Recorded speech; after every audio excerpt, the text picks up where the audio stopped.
So, today we're going to be talking about how to prepare for a newborn and pregnancy. So, it's important when expecting a newborn to start to prepare.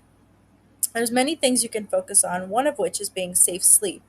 So, sometimes people discourage co sleeping, but honestly, if you're breastfeeding, it just tends to happen because you're tired and breastfeeding makes you a little more sleepy.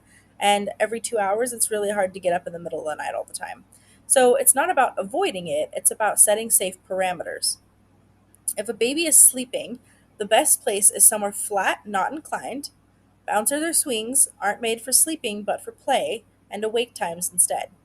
When co sleeping, safe parameters are like bumpers for your bed, a firm mattress that doesn't sink deep in, a bedside crib, not a lot of blankets or heavy blankets, and try not to be intoxicated or impaired in any way that will make you sleep harder than normal. Like, say, if you're prescribed something, make sure to ask if is it going to make you sleepy. Like, is it going to have that effect, so that you know not to take that if you're going to be co-sleeping and or to have your baby not co-sleep when you're taking that.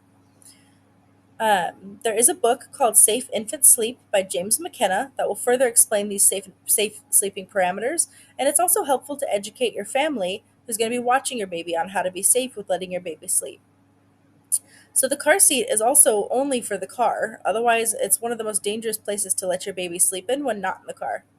One of the things that you can do to avoid the habit of having your baby sleep in the car seat is to get the car seat that doesn't come out of the car. The base stays in permanently so that you have to take your baby physically out to take them out of the car. When choosing a car seat and installing, make sure to pay attention to know that the expiration date's not expired and that it is properly set up for a newborn. Sometimes this is extra cushioning or a certain way that it tilts back to about a 45-degree angle so that they aren't vertical. There's all sorts of little tidbits that are for adjusting car seats in the way that they fit properly for a brand new newborn. If you don't know how to install it, call your local police department to schedule an appointment for them to show you how to install for free, or call the health department to schedule an appointment for, or call the health department to find out who does this in your area. Also, watch videos on proper buckling of a baby, such as this one by parents called How to Buckle Your Baby into a Car Seat.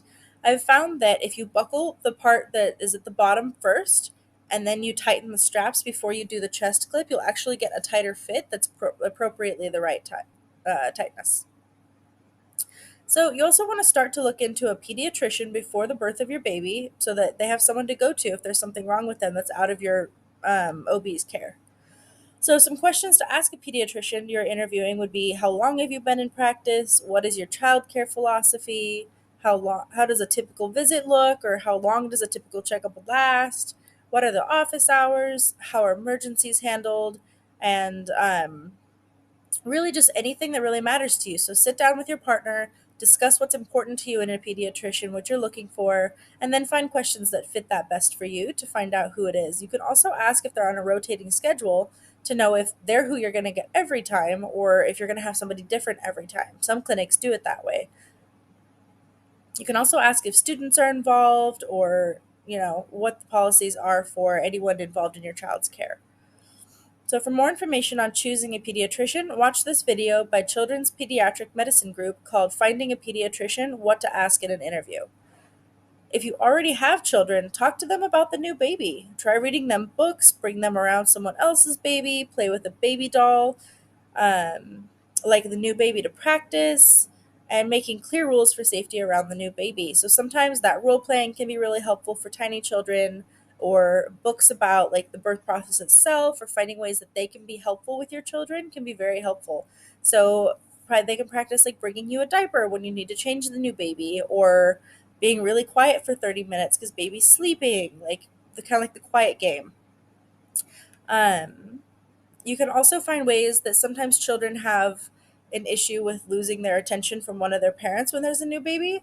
So instead of doing one on one time completely separately, try and give them focused attention while you're breastfeeding or doing something so that you're not doubling up your time.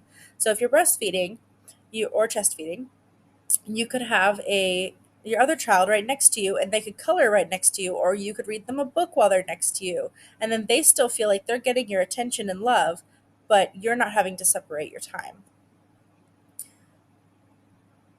And another thing you can start to look into is if you have pets. There's a good book called Good Dog, Happy Baby: Preparing Your Dog for the Arrival of Your Child by Michael Wambasher that can be helpful in understanding how to train your dog to prepare them for a new baby. That can be a completely different thing. And some dogs are really good, and other dogs need a little more help. So, like I was mentioning with breast or chest feeding, you can also begin to look into different holds or how to store breast milk, or basically just the general concept of how do I feed my baby. So that way you have a little bit of knowledge going into it ahead of time, and somebody or delivery will hopefully help you with latching if there's an issue because it's a dance between you and your baby and you both have to figure it out. So, any prior knowledge about how you're going to do that would be very helpful. How to get a good latch is really probably the most important thing to focus on because that's the part that's going to help your breasts not get damaged or chest. And as sometimes the baby has a tongue tie and that'll be evaluated. But really, if you're working on getting the really good latch, you should be having a pretty good time. So you can also go to sweetmiracles.org and look under helpful documents for lots of breastfeeding help with latch and positions. Additionally, it can be helpful to understand your baby. You can look into their body language and what certain sounds mean.